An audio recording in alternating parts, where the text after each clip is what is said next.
Thousands of sheets survive from Leonardo da Vinci's notebooks, scattered across collections in Milan, Turin, London, Paris, and the United States. These pages represent a fraction of what he is believed to have written. They were never published during his lifetime and remained largely unread for centuries, their contents hidden from the world. The sheer volume suggests a private universe of inquiry. The pages are filled with observations on anatomy, water flow, light, fossils, flight, and machinery.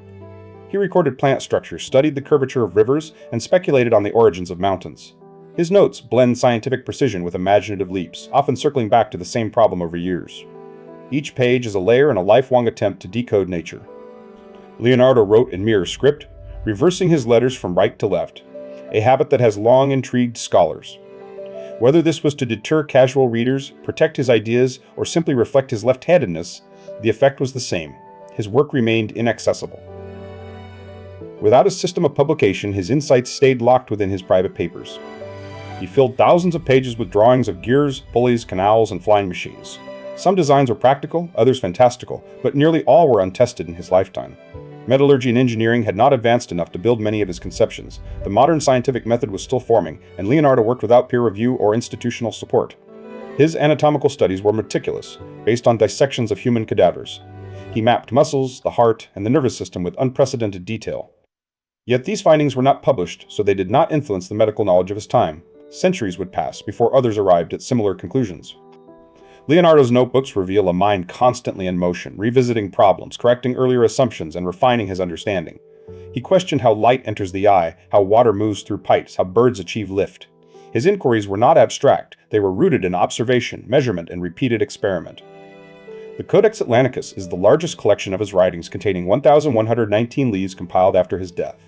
It spans nearly 4 decades, from Florence to Amboise, and covers subjects as varied as hydraulics, astronomy, and musical instruments. The pages were disassembled and rebound in the 16th century, altering their original order. Another major manuscript, the Codex Leicester, focuses on the behavior of water, the geology of fossils, and the luminosity of the moon. Leonardo theorized that mountains were once seabeds, centuries before plate tectonics was accepted. He described earthshine, the glow on the dark part of the moon, as sunlight reflected from Earth, predating Kepler's confirmation. These notebooks were entrusted to his pupil, Francesco Melzi, after Leonardo's death. Melzi attempted to organize them into treatises, but the task was overwhelming.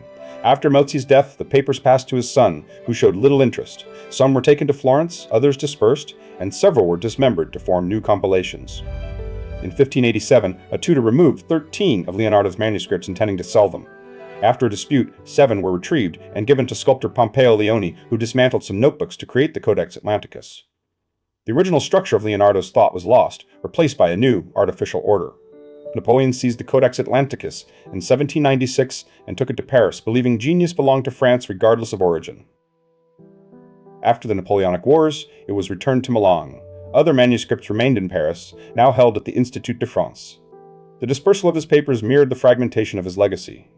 The notebooks remained largely obscure until the late 19th century, when scholars began transcribing and publishing them. Only then did the breadth of his scientific work become clear.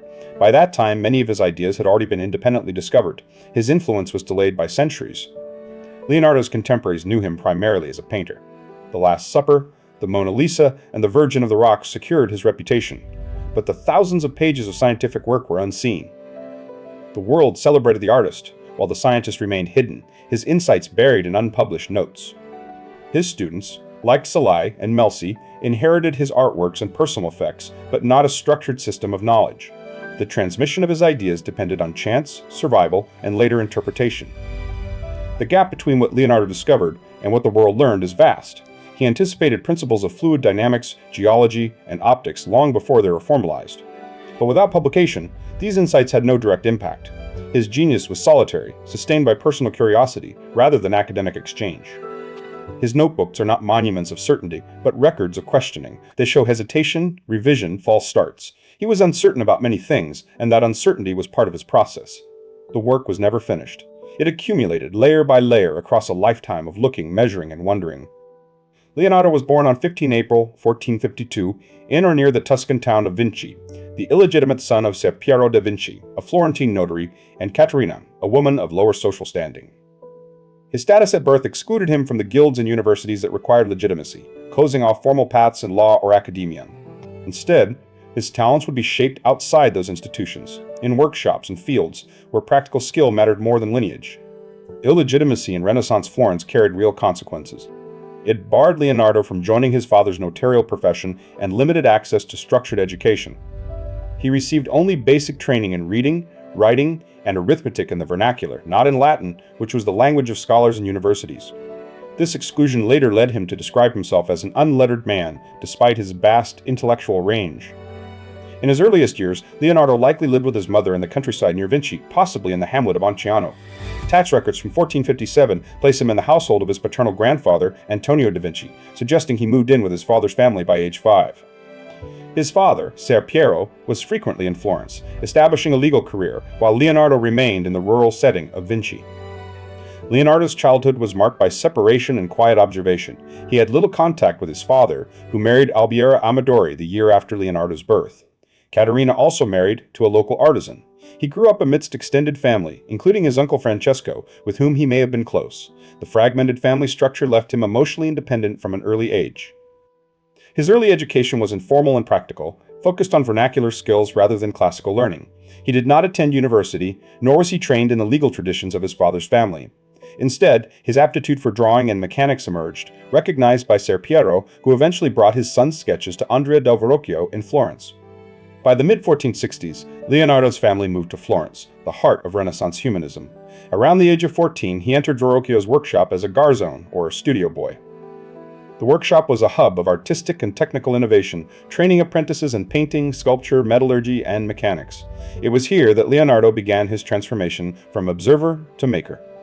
Verrocchio's studio was one of the most influential in Florence, producing artists like Botticelli, Ghirlandaio, and Perugino. Leonardo trained alongside them, absorbing both artistic techniques and scientific inquiry. He learned drafting, chemistry, metalworking, and anatomy, gaining a holistic education that blended art and engineering in a way few institutions could offer. Leonardo's early artistic contributions are hard to trace, but Vasari claims he painted the angel in Verrocchio's Baptism of Christ with such skill that the master purportedly put down his brush and never painted again, though this story is likely exaggerated. The angel's soft modeling and lifelike presence suggests Leonardo's hand, particularly in the use of oil paint on tempera, a new technique at the time. Another early work attributed to Leonardo is a small predella Annunciation, painted during his apprenticeship. The composition follows traditional forms, but the attention to botanical detail and light suggests his emerging interest in nature. It is one of the earliest surviving pieces that may be his, though scholars debate the extent of his involvement. Vasari recounts a tale of young Leonardo painting a monstrous buckler so terrifying that his father sold it to a dealer, who then sold it to the Duke of Milan.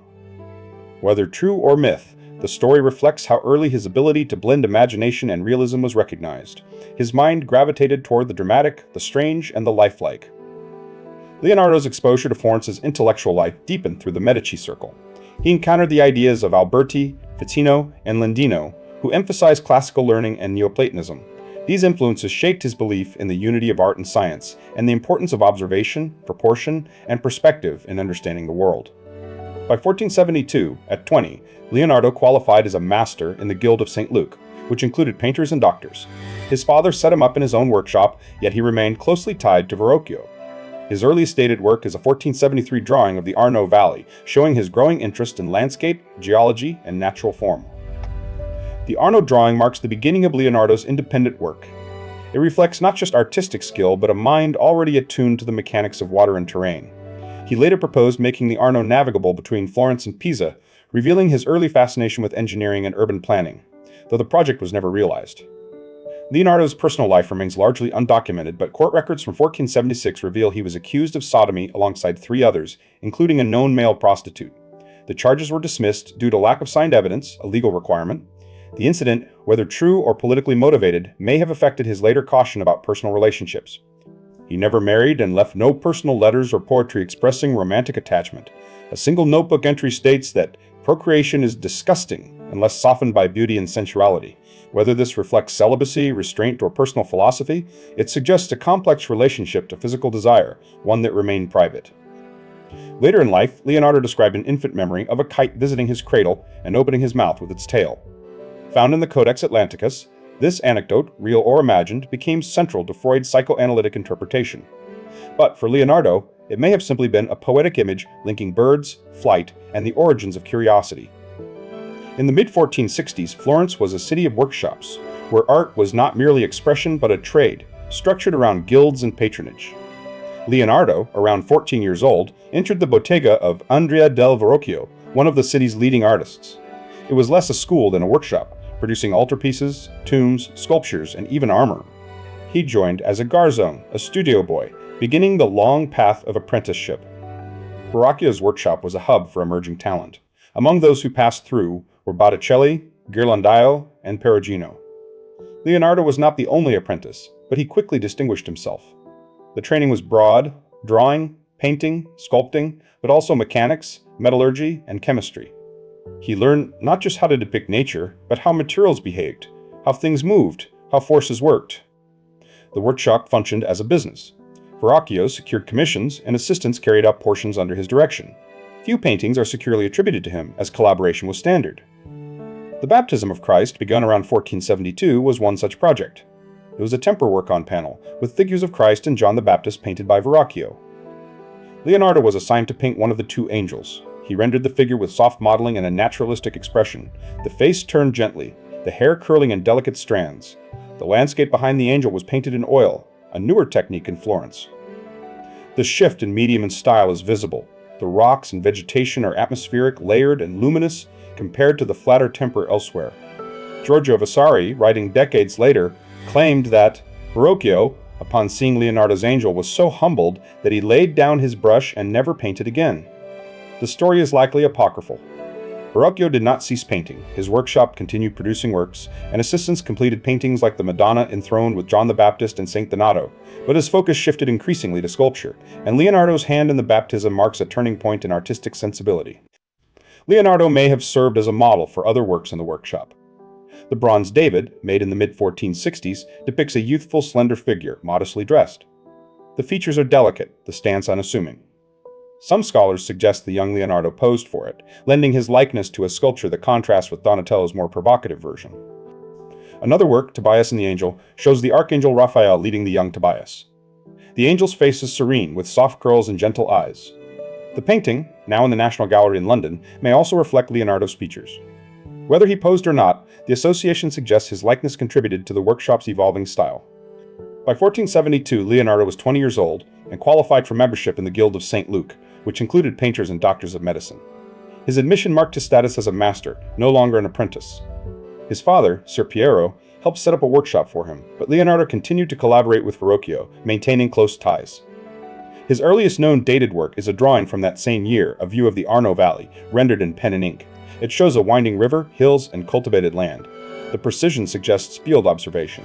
Whether made for study or commission, it reflects a mind already attentive to topography, light, and natural form. In January 1476, an anonymous note was placed in the tamburo, the public accusation box in the Palazzo della Signoria. It accused Leonardo and 3 other men of sodomy with a young goldsmith named Jacopo Saltarelli, who was known to work as a male prostitute. The accusation was unsigned, which violated legal procedure, and the charges were dismissed. The same accusation reappeared in June, again unsigned. Once more, the case was dismissed for lack of valid testimony. Sodomy was a capital offense in Florence, but prosecutions were rare. Some speculate that one of the accused, Leonardo Tornabuoni, had Medici connections, and that influence helped quash the case. The incident left no known emotional record from Leonardo. He never married, and no intimate relationships are documented in his writings. Later biographers, including Vasari, made no mention of the event. Modern interpretations vary. Some suggest it led to lifelong celibacy, others that it merely made him cautious about personal disclosure. What is clear is that Leonardo remained close to Verrocchio's circle. He did not break from his mentor, but evolved within the tradition. The workshop taught him to work across media, to think structurally, and to see art as both craft and inquiry. The skills he acquired, drafting, mechanics, observation, became the foundation of his later investigations. The Baptism of Christ stands as a quiet milestone. It is not a singular masterpiece, but a collaborative effort where one apprentice's hand altered the course of painting. Leonardo's angel does not gesture dramatically, but gazes inward. The landscape behind him breathes with moisture and depth. It is a moment where technique and sensitivity converge. Leonardo's early years in Florence were shaped by the workshop's discipline and the city's intellectual ferment. He absorbed the ideas of Alberti, the innovations of Ghiberti, the the realism of Masaccio. But he also began to question about light, about movement, about anatomy. The bottega was not just a place of training, but the starting point of a lifelong inquiry. By the mid-1470s, he was no longer a novice. He had entered the guild, contributed to major works, and begun independent projects. Yet he remained within the orbit of Verrocchio, learning not only how to make art, but how to think through making. The workshop was his first laboratory, a place where observation, craft, and imagination were inseparable. In 1482, Leonardo left Florence for Milan carrying a silver string instrument shaped like a horse's head and a letter addressed to Ludovico Sforza. The letter outlined a range of engineering skills, military architecture, siege engines, portable bridges, and methods for diverting water, before mentioning painting and sculpture almost as an afterthought. It was a calculated appeal to a ruler eager for technological advantage. Ludovico Sforza, known as Il Moro, was not the heir to the Duchy of Milan, but had positioned himself as regent by political maneuvering. He ruled through ambition and diplomacy, cultivating a court that attracted artists, engineers, and thinkers. His patronage was strategic, aimed at consolidating power and projecting an image of enlightened rule amid Italy's volatile political landscape. Leonardo's letter emphasized practical military solutions, cannons, fortifications, and methods for undermining enemy walls. He offered designs for lightweight mobile bridges to allow rapid troop movements, and ways to drain moats during sieges. These were not theoretical exercises. They reflected the needs of the state constantly balancing threats from Naples, Venice, and France. The Milanese court under Ludovico became a center of innovation and spectacle. Leonardo was not merely a painter, but a designer of pageants, floats, and theatrical machinery. His role blurred the boundaries between artist, engineer, and inventor, embedding him in the court's daily operations and cultural ambitions. Leonardo's early commissions in Milan included the Virgin of the Rocks for the Confraternity of the Immaculate Conception. The painting demonstrated his mastery of chiaroscuro and atmospheric perspective, rendering figures emerging from shadow as if illuminated from within. It was a departure from the sharp outlines of earlier Renaissance works, suggesting depth and psychological presence. He also began planning a massive equestrian statue to honor Francesco Sforza, Ludovico's predecessor. The project, known as the Gran Cavallo, was to be the largest of its kind in the Renaissance. Leonardo studied horse anatomy intensively, producing dozens of sketches to understand musculature, proportion, and movement. The model for the horse was completed in clay, standing over 7 meters high. Foundry plans were drawn up, and bronze was allocated. But in 1494, as French forces threatened Milan, Ludovico diverted the metal to cast cannons. The clay model was later destroyed by invading troops, leaving only sketches and descriptions. Leonardo's understanding of hydrodynamics informed both his art and engineering. He studied water flow, erosion, and sedimentation, recognizing that rivers shape landscapes over time. These observations appeared in his paintings, where rocky grottos and winding streams reflected geological accuracy, and in his plans for canal systems and flood control. In 1485, he traveled to Hungary on Ludovico's behalf to meet King Matthias Corvinus, who commissioned a Madonna painting. The journey underscored Leonardo's dual role as artist and diplomatic envoy. His ability to navigate court politics was as crucial as his technical skill. He collaborated with Francesco di Giorgio Martini on the construction of the Pavia Cathedral, advising on structural integrity and design. Leonardo's interest in architecture extended beyond aesthetics to the physics of load distribution, vaulting, and materials, reflecting his holistic approach to problem solving. The Last Supper, begun in 1495, was painted in the refectory of Santa Maria delle Grazie. Leonardo experimented with tempera and oil on dry plaster, a method that contributed to the painting's rapid deterioration. Yet the composition, with its psychological depth and precise perspective, became one of the most influential works in Western art. He designed the Sala della Asse around 1498, transforming a room in the Sforza castle into a Trompa Lucile pergola. The walls and ceiling were covered with interwoven mulberry branches, creating the illusion of an open-air garden. The design merged art, nature, and architectural space in a way that was both decorative and symbolic. Leonardo's notebooks from this period reveal a mind constantly in motion, studying anatomy, light, botany, and mechanics. He dissected plants to understand growth patterns, compared human and animal musculature, and explored the physics of flight. These studies were not separate from his art, but integral to it. His investigations into human anatomy began in earnest during these years, enabled by access to corpses at Milan's hospitals. He dissected layers of muscle, traced blood vessels, and studied the brain's structure.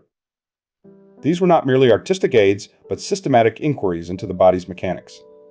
Despite his growing reputation, Leonardo's projects often remained unfinished.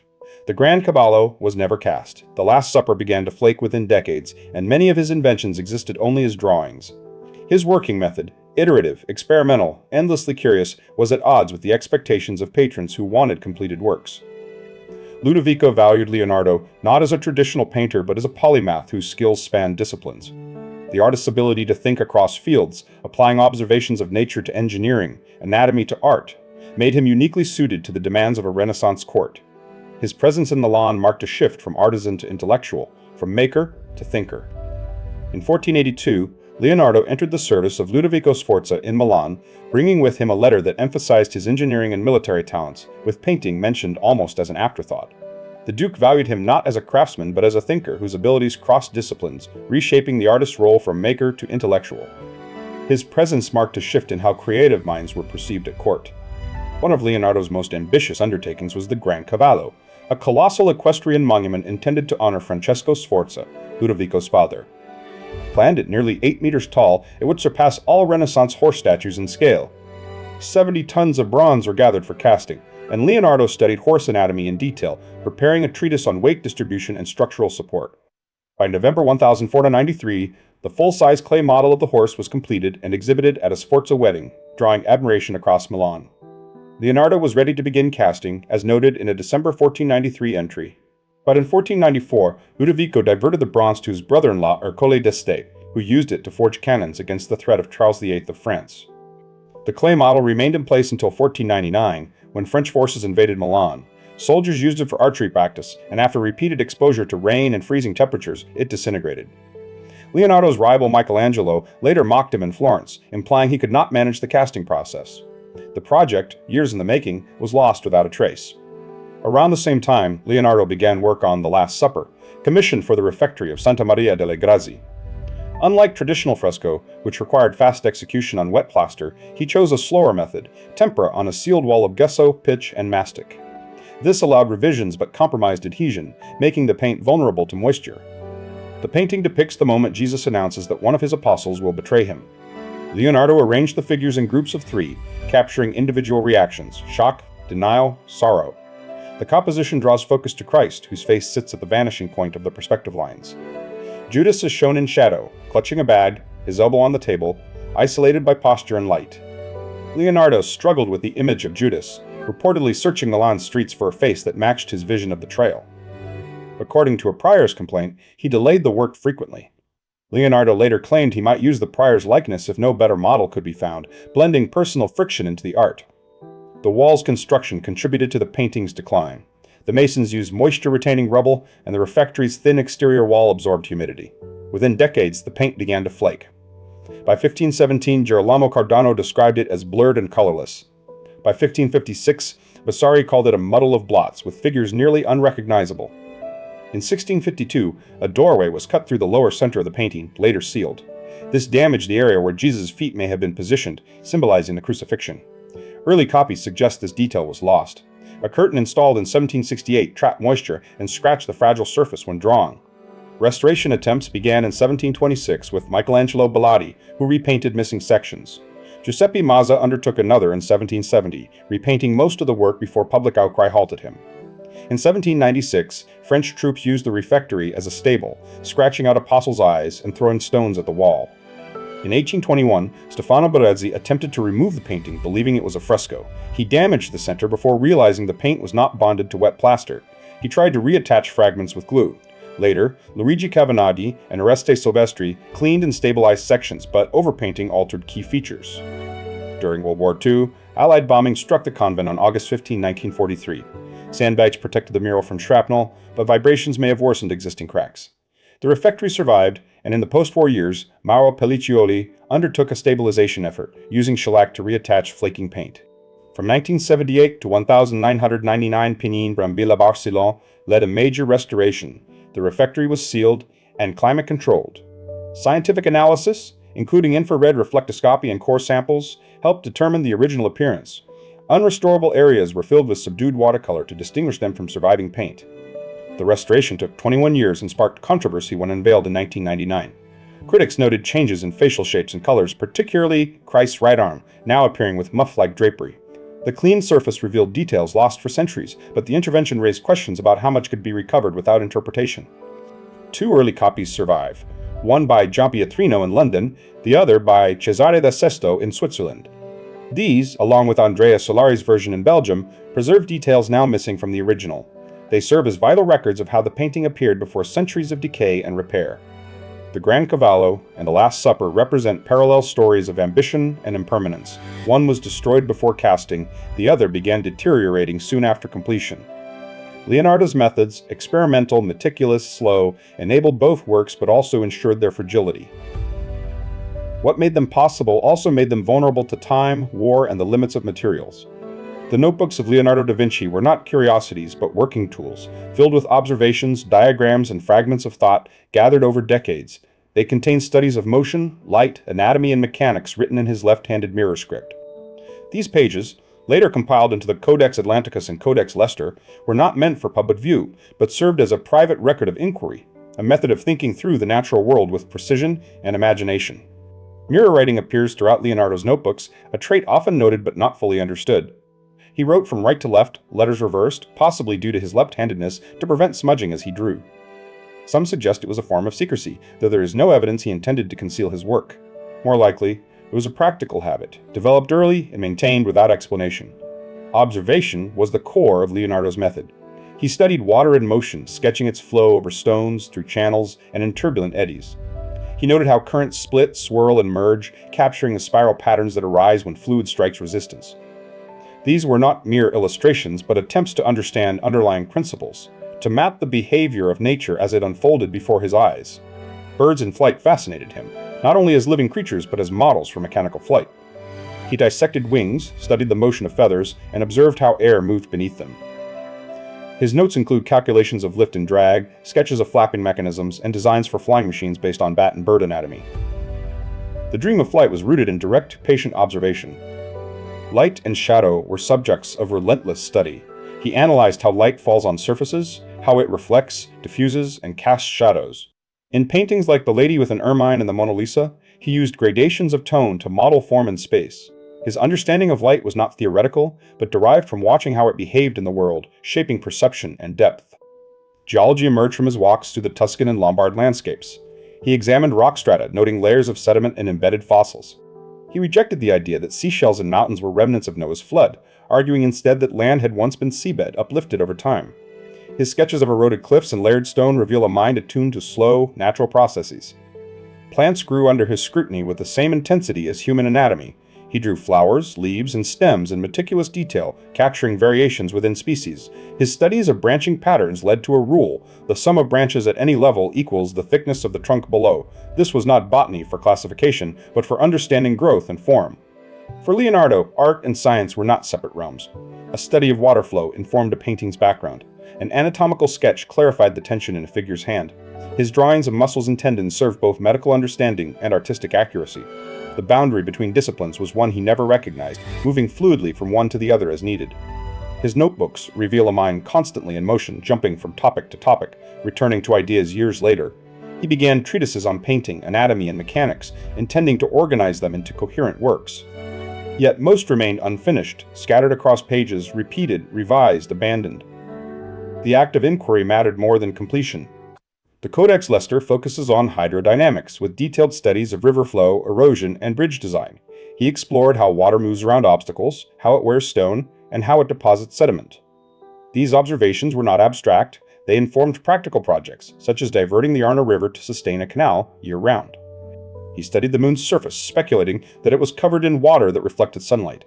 He explained the faint glow on the dark portion of the crescent as sunlight bouncing from Earth to the moon, describing planetshine long before it was formally recognized.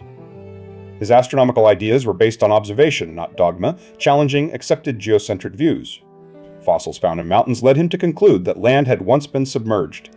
He described how layers of sediment built up over time, preserving shells and marine life. This contradicted the prevailing belief in the Great Flood as the sole explanation. His geological insight prefigured modern understanding of tectonic shifts and sedimentation. His anatomical work was systematic and extensive. He dissected over 30 human corpses, documenting muscles, bones, organs, and vascular systems. He studied the heart's valves, the brain's structure, and the fetus in utero. His drawings combined scientific rigor with artistic clarity, revealing form and function in equal measure. Comparative anatomy linked humans to animals. He dissected horses, cows, birds, and bears, noting similarities and differences. His studies of horses informed the Gran Cavallo project, with sketches of hooves, heads, and rearing forms. He compared the snarls of lions, men, and horses, seeking universal principles of expression and movement. Cartography was another tool of observation. His map of Imola, drawn for Cesare Borgia, used precise measurements taken on foot. He rendered terrain, roads, and fortifications with accuracy, earning his patrons' trust.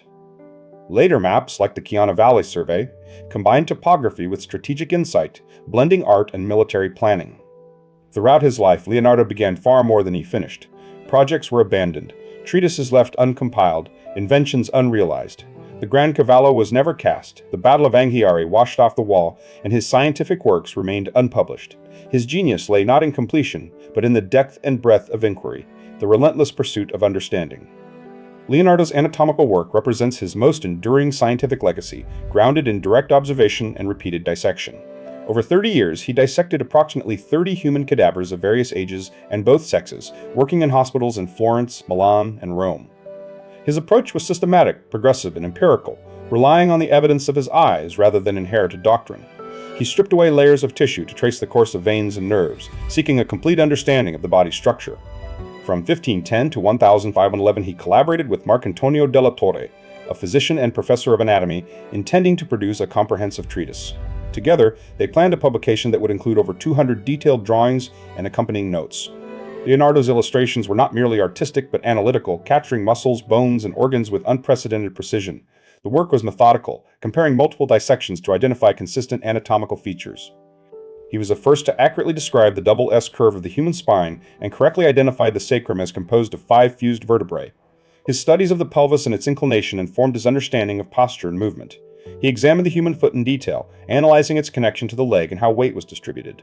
These investigations extended into biomechanics, linking anatomy to function. Leonardo made pioneering observations of internal organs, producing the first known scientific depiction of the human appendix, the mesentery, and the urinary tract. He drew the reproductive organs in both sexes, including a detailed cross-section of coitus.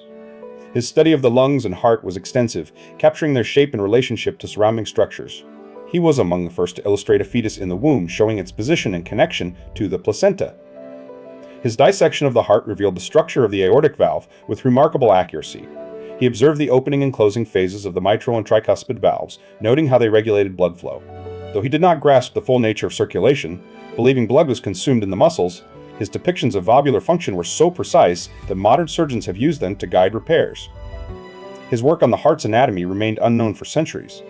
To understand the brain's structure, he performed cross-sectional cuts, transverse, sagittal, and frontal, mapping its divisions. These studies may have been linked to the medieval concept of the sensus communis, the supposed center of perception. He sought the physical seat of sensation and thought, guided by observation rather than philosophy. His drawings of the skull and brain reveal a methodical effort to correlate structure with function. He created a wax cast of the brain's ventricles, pouring molten wax into the cavities to capture their shape. This model allowed him to study the internal form of the brain in 3 dimensions. Though the technique was innovative, the assumption that the ventricles housed the faculties of the mind reflected older theories. His empirical method clashed with the conceptual frameworks he inherited, leaving some interpretations inaccurate. His depictions of soft tissues often retain misconceptions from ancient and medieval medicine. While his skeletal drawings were precise, his renderings of internal organs reflected outdated ideas about bodily function. The lack of preservation techniques limited his ability to study decayed or diseased tissue over time. Some drawings of female anatomy include traditional errors, suggesting his access to female cadavers was limited, or that he relied on assumptions. Leonardo extended his dissections to animals, studying cows, birds, monkeys, frogs, and horses. He compared their anatomies to humans, noting differences in sensory organs and musculature. His sketches of a snarling lion, a bearing horse, and a grimacing man highlight shared expressions across species. These comparative studies informed both his art and his understanding of biological function. He conducted detailed studies of horses for the Gran Cavallo project, producing numerous drawings of hooves, legs, and musculature. These were not merely preparatory for sculpture, but part of a broader inquiry into animal movement and strength. He annotated angles and proportions, analyzing how weight was born and how motion originated in the joints. His anatomical knowledge of horses surpassed that of most veterinary practitioners of his time. His work on human anatomy included facial expressions and deformities, documenting how muscles change with emotion. He drew people with congenital conditions or injuries, possibly to understand variation in form. Some of these caricatures were based on skeletal studies, revealing his interest in the underlying structure of appearance. These drawings bridge art and science, serving both aesthetic and investigative purposes. Despite the depth and quality of his work, Leonardo's anatomical treatise was never published during his lifetime. Nolzi inherited the manuscripts with instructions to compile them, but the task remained unfinished. The drawings circulated privately and were eventually lost to scholars for centuries. When finally published in 1680, their impact was delayed and many discoveries had already been made independently. Some of his anatomical insights were not confirmed until the 20th century. His understanding of heart valve function, for example, anticipated modern cardiology. In 2005, a heart surgeon used Leonardo's drawings to improve mitral valve repair techniques. His observational accuracy in certain areas exceeded that of later anatomists, yet his lack of publication meant his findings had no direct influence on the development of medical science. Leonardo continued his anatomical studies until around 1511, when his collaborator Marcantonio della Torre died. After this, there is no evidence of further dissections, and his focus shifted to other scientific inquiries. The Pope canceled the painting commission after Leonardo experimented with a new varnish, and Leonardo's final years were marked by declining health, including paralysis in his right hand by 1517, which may have prevented further detailed drawing. Leonardo's anatomical legacy lies not in publication or immediate influence, but in the depth of his inquiry. He combined artistic skill with scientific rigor, producing drawings that were both beautiful and precise. His work reveals a mind committed to understanding the human body from within, layer by layer. Though many findings remain hidden, the notebooks stand as a testament to a relentless, uncompromising pursuit of truth. Leonardo returned to Florence in 1500 after fleeing Milan when Ludovico Sforza was overthrown. He and his assistants, including Salai and Luca Pacioli, were hosted by the Servite monks at the monastery of Santissima Annunziata, where they were given lodging and a workshop.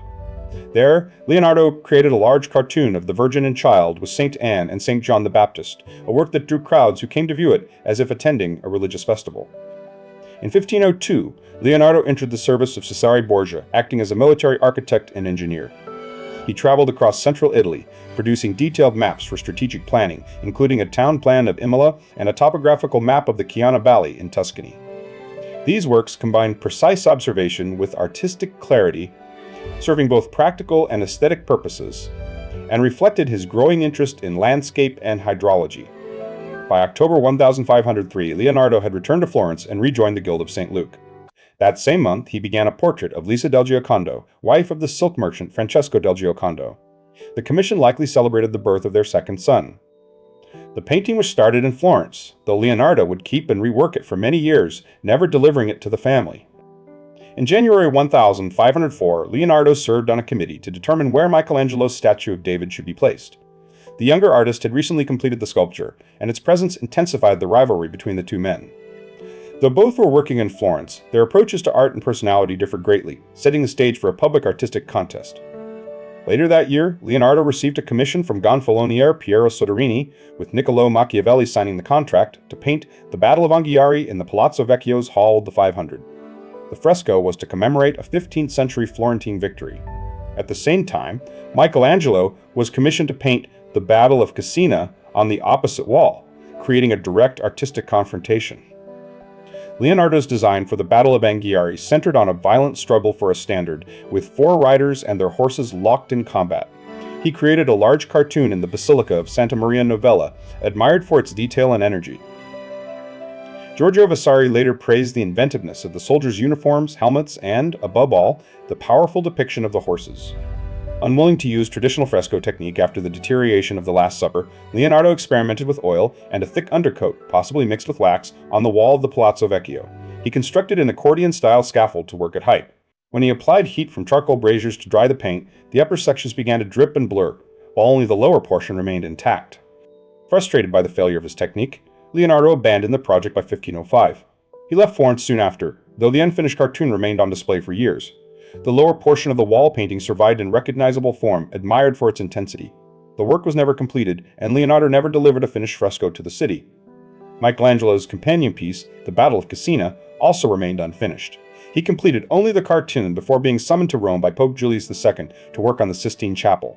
His cartoon, showing soldiers startled from bathing, was later cut into pieces by a jealous rival, Bartolomeo Bandinelli. Both masterpieces existed only in fragments and copies. For nearly a decade, the unfinished works of Leonardo and Michelangelo coexisted in the Hall of the 500, drawing admiration from visitors and artists. Numerous copies of the Battle of Anghiari were made, preserving its composition. The central scene, particularly the struggle for the standard, became legendary, even in its incomplete state. Leonardo began the Mona Lisa around 1503 using oil on a white poplar panel. He employed atmospheric perspective and subtle tonal gradation to create depth and lifelike presence. The sitter's enigmatic expression, achieved through sfumato at the corners of the mouth and eyes, contributed to the painting's psychological complexity and enduring fascination.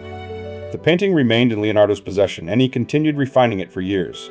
He likely took it with him when he moved to France in 1516. Records from a 1517 visit by Louis d'Aragon mention the work, noting its incomplete state. Leonardo's later paralysis of the right hand may have contributed to its unfinished condition. The Mona Lisa was never delivered to the Giocondo family. Instead, it passed to Leonardo's assistant Sale after his death. A 1524 inventory lists a painting called Gioconda in Sale's possession, valued at 505 lei, a high sum for a small portrait. The work eventually entered the French royal collection, likely acquired by Francis I Point. Leonardo's reputation during this period was marked by extraordinary talent but unreliability. He was celebrated for his genius, yet commissions like the Battle of Anghiari remained unfinished. His experimental methods often failed in practice, and his tendency to abandon projects left patrons and colleagues frustrated, even as his influence continued to grow. The Hall of the 500 was later renovated under Cosimo I, with Giorgio Vasari constructing a new wall in front of the original east wall. He painted over the space where Leonardo's fresco had been. Whether Vasari preserved the original painting behind his own work remains disputed, though some believe Leonardo's composition still exists beneath the later frescoes. In the 16th century, Vasari wrote that Leonardo's Battle of Anghiari was a masterpiece of motion and emotion. His praise suggests he valued the work, raising questions about whether he would have destroyed it. The words "circa trova," painted on a flag in Vasari's fresco, have been interpreted as a clue, though scholars debate whether they reference Leonardo's lost work or a different historical event. Sale entered Leonardo's household in 1490 at the age of 10, a tenant's son from near Milan. Within a year, Leonardo recorded his faults: a thief, a liar, stubborn, and a glutton. He had stolen money and valuables on multiple occasions and spent extravagantly on clothes, including 24 pairs of shoes. Yet, Leonardo kept him, not as a mere servant but as a fixture in his domestic world. Sale remained with Leonardo for nearly 3 decades, through Milan, Rome, and into France. He was described by Vasari as a graceful and beautiful youth with curly hair, in whom Leonardo greatly delighted. His presence was constant, even as Leonardo took on other pupils. The bond between them was complex, marked by reprimand and indulgence, and it endured despite Sale's repeated transgressions. Francesco Melzi joined the household in 1506 at the age of 14, the son of a Lombard nobleman. Unlike Sale, Melzi came from privilege and received a formal education. He quickly became Leonardo's favorite pupil, described as charming and diligent. His role evolved into that of secretary, assistant, and companion, remaining with Leonardo until his death. Melzi was present at Leonardo's deathbed in 1519, the only pupil to stay until the end. He wrote to Leonardo's brothers, describing his master's affection as uncontrolled and passionate love. He inherited Leonardo's library, notebooks, tools, and personal effects, becoming the executor of his intellectual legacy. Sale and the servant, Baptista de Villanis, each received half the vineyards. The nature of Leonardo's relationships with his pupils has been long debated. Melzi's letter describes his master's affection as uncontrolled and passionate love, and some historians, including Walter Isaacson, have interpreted his ties with Sale as intimate. The accusation of sodomy in 1476, dismissed for lack of evidence, adds context, though it cannot confirm any personal relationships. Leonardo never married, and left no romantic correspondence. Leonardo was described as strikingly handsome, with long hair and a flowing beard in later years. He was physically strong, and reportedly able to bend iron with his right hand. His wardrobe included brightly colored short tunics, more typical of youth, and he kept detailed records of household expenses, including clothes, food, and materials. His vegetarianism was remarked upon by contemporaries. Vasari noted his habit of buying caged birds and releasing them. A letter from Andrea Corsali compared Leonardo to an Indian group who abstained from harming living creatures. In his notebooks, he questioned the morality of eating animals, writing that humans had made themselves a tomb for all beasts. The household included not only pupils but assistants and servants. Leonardo's workshop functioned as both a home and a laboratory. In Milan, Rome, and France, he lived with those who supported his work, Sale, Melzi, and others. The dynamics were personal as much as professional, shaped by loyalty, dependency, and the master's need for companionship. Sala trained as a painter under Leonardo, executing works under the name Andrea Salai. His artistic skill was considered modest compared to other pupils like Boltraffio or Luini. Vasari claimed Leonardo taught him much, but his surviving works lacked the master's refinement. He may have painted the Manavana, a nude version of the Mona Lisa, possibly based on Leonardo's sketches. Leonardo likely used Soleil as a model. The sensuous figure of St. John the Baptist, with its enigmatic smile and raised finger, resembles descriptions of the young Soleil. The drawing known as the Incarnate Angel, showing a nude youth with an erect phallus, is accepted as Leonardo's hand, and may be a playful, erotic study of his pupil. The Codex Atlanticus contains a crude sketch attributed to another hand, Salai's bum, chased by penises on legs. This page, alongside Leonardo's own erotic drawings, suggests a household where humor and intimacy coexisted. Whether these images reflect personal relationships or mere jest remains uncertain, but they point to a domestic life far from austere. Melzi's role extended beyond companionship. He transcribed Leonardo's mirror writing, organized thousands of pages, and compiled the Codex Urbinus, a structured treatise on painting. Though he never published it in his lifetime, his efforts preserve Leonardo's ideas. Without Melzi, the notebooks might have been lost or scattered, as they later were after his son inherited them. Leonardo's final years in France were supported by a pension from King Francis I. He lived at Clos-Luchet, near the royal chateau, frequently visited by the king. Melzi accompanied him throughout, while Salaway left in 1518 to return to Milan. The household shrank, but the master continued to draw, plan, and teach, even as his right hand weakened. The mechanical lion, made for Francis I, could walk and open its chest to reveal lilies. It was a marvel of engineering, reflecting Leonardo's lifelong fascination with motion. Other projects included plans for a vast castle town at Romorantin. Though few were built, they occupied his mind until illness confined him to bed in his final months. Leonardo's death on 2 May 1519 was marked by ritual. He confessed and received the Holy Sacrament. 60 beggars followed his casket, carrying tapers. Vasari claimed Francis I held Leonardo's head as he died, though this may be legend. His remains were interred at the Collegiate Church of St. Florentin at the Château d'Amboise. After his death, Melzi safeguarded the notebooks, striving to publish them as Leonardo wished. Salai inherited paintings, including one called Gioconda, valued highly in his 1524 inventory. The dispersal of Leonardo's works began slowly, but Melzi's compilation ensured that the master's thoughts on art, science, and nature would endure beyond his lifetime. After his death, Melzi safeguarded the notebooks, striving to publish them as Leonardo wished. Salai inherited paintings, including one called Gioconda, valued highly in his 1524 inventory. The dispersal of Leonardo's works began slowly, but Melzi's compilation ensured that the master's thoughts on art, science, and nature would endure beyond his lifetime. Leonardo's mechanical sketches include a flying machine with a helical screw, often called a proto-helicopter, drawn in the Codex Atlanticus. It was inspired by observations of insects and air currents, but the design lacked sufficient lift power and structural integrity to achieve flight. No evidence suggests it was ever built or tested. His armored vehicle, a circular platform with cannons pointing outward, appears in the Codex Atlanticus. Though frequently called a tank, the design was impractical. It required 4 men to turn gears independently, making coordinated movement impossible. The vehicle could not have been steered or powered effectively with Renaissance technology. Leonardo sketched a parachute made of linen cloth stretched over a pyramidal frame. In 2000, a modern version based on his design was dropped from a height and landed safely, proving the concept viable. However, no record exists of a prototype being constructed during his lifetime. The idea of Leonardo inventing the bicycle appears in popular myth, but the drawing attributed to him in the Codex Atlanticus is widely considered a 20th century forgery. No other contemporary sketch or note supports the existence of such a design in his work. He conceptualized solar concentrators using parabolic mirrors, noting their potential to focus heat. This was an original idea, but no device was constructed to demonstrate the principle. The concept remained theoretical, with no known influence on later solar technology. Leonardo studied double hulls and ship design, sketching vessels with inner and outer layers to improve buoyancy and safety. This anticipates later maritime engineering, but no construction records or models survive to confirm whether such ships were built in his time. Some of his smaller inventions entered production unnoticed. An automated bobbin winder and a wire tensile tester were practical and feasible. These contributed quietly to textile and metallurgical workshops, though uncredited and without widespread recognition. His anatomical studies surpassed contemporary knowledge, including the first accurate depiction of the human appendix and detailed fetal development. Over 30 years, he dissected 30 male and female corpses of different ages, producing more than 200 drawings, many of which were later used in surgical practice. Leonardo correctly described heart valve function, showing how they prevent backflow of blood. However, he believed blood was consumed in the muscles rather than circulated. This misconception limited his understanding of cardiovascular dynamics, despite his precise observational skills.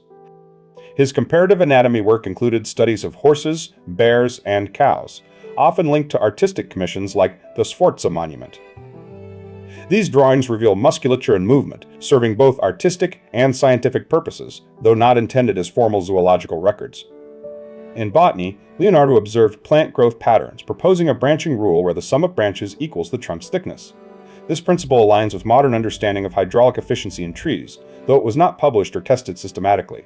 His geological observations challenged the idea that fossils were remnants of the biblical flood.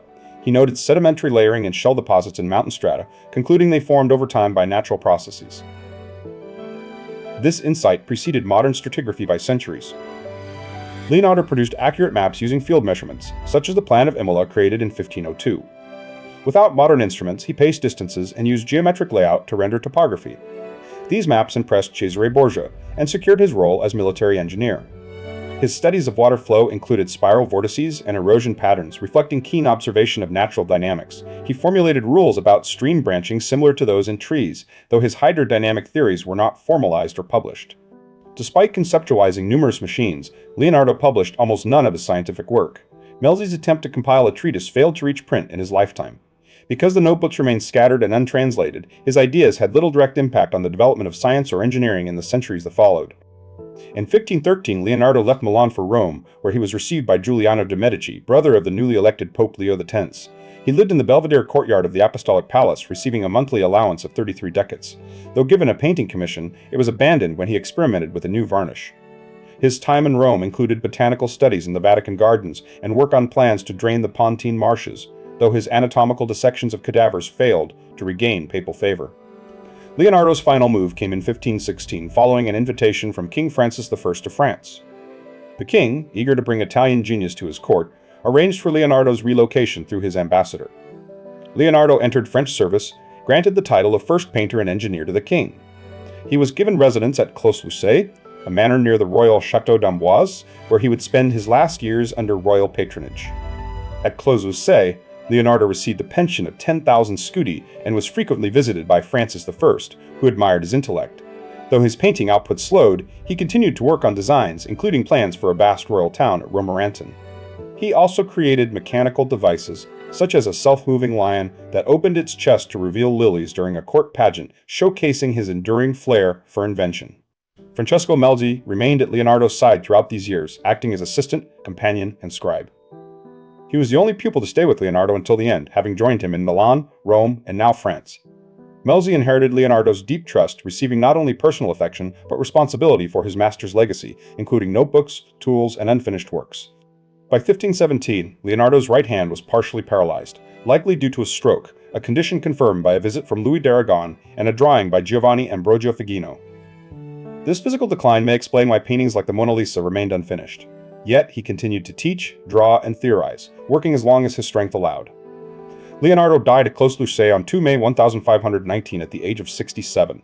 The cause was likely another stroke, though the exact medical details remain unknown. His death marked the end of a life spent in relentless inquiry, creation, and observation. He had shaped art and anticipated science, yet left most of his ideas unprinted and unseen. Giorgio Vasari claimed that King Francis I cradled Leonardo in his arms as he died, a touching image that has endured in popular memory. However, this story may be legend rather than fact. Contemporary records do not support it, and Melzi's letter describing the death mentions only clergy and himself at the bedside. The tale likely emerged as a symbol of royal reverence for genius. In his will, Leonardo designated Melzi as principal heir and executor. Melzi received the notebooks, tools, library, and personal effects. Salai and the servant Baptista de Villanis each received half of Leonardo's vineyards in Milan. His brothers inherited land, and a serving woman was given a fur-lined cloak. 60 beggars followed the casket in procession, as per his request. Leonardo's remains were interred on 12 August 1519 in the Collegiate Church of St. Florentin at the Château d'Amboise. The church, adjacent to the royal castle, marked his final resting place under French royal protection. The burial site later became part of the chapel of St. Hubert, though the exact location of his tomb is uncertain due to later renovations. Melzi dedicated himself to preserving Leonardo's intellectual legacy. He compiled the master's notes into a manuscript known as the Codex Urbanus, organizing over 900 chapters on painting and other subjects. Though he intended to publish it, the task proved too vast. Melzi's careful curation ensured that Leonardo's ideas survived, even if they would not reach the public for decades. After Melzi's death around 1570, his son Orazio inherited the collection. Lacking interest in art or science, Orazio stored the papers in an attic and eventually allowed them to be sold. The notebooks, once unified by Melzi's efforts, began to scatter across Europe. Some were lost, others entered private collections, museums, or libraries, often unrecognized for their significance. Pompeo Leone later disassembled some of the notebooks to create the Codex Atlanticus, binding 1,119 leaves into 12 volumes. This preserved many pages but disrupted their original order. Other manuscripts were taken to Florence, then dispersed. The Codex Leicester, focusing on water and astronomy, passed through noble collections before being sold to Bill Gates in 1994. The notebooks contained thousands of pages on anatomy, mechanics, optics, and geology, many centuries ahead of their time. Yet because they remained untranslated and unpublished, they had no direct influence on the scientific revolution. Galileo, Newton, and others developed their theories independently, unaware of Leonardo's parallel insights. Some of Leonardo's smaller inventions introduced quietly, such as an automated bobbin winder or a device for testing wire strength. But his grander designs, flying machines, armored vehicles, solar concentrators remained unrealized. Without publication, his engineering concepts could not be refined or shared, leaving them as private speculations rather than blueprints for progress. Melzi had hoped to share Leonardo's knowledge with the world. Instead, the notebooks remained hidden, their genius locked in private hands. It was not until the 19th and 20th centuries that scholars began to transcribe, translate, and study them. Only then did the full scope of Leonardo's mind become visible to modern eyes. The scattering of the notebooks meant that Leonardo's influence on science was delayed by centuries. His ideas had to be rediscovered, not inherited. The world gained his art during his lifetime, but his science emerged slowly, piecemeal, from attic trunks and forgotten collections. His legacy was not a direct line of progress, but a delayed revelation.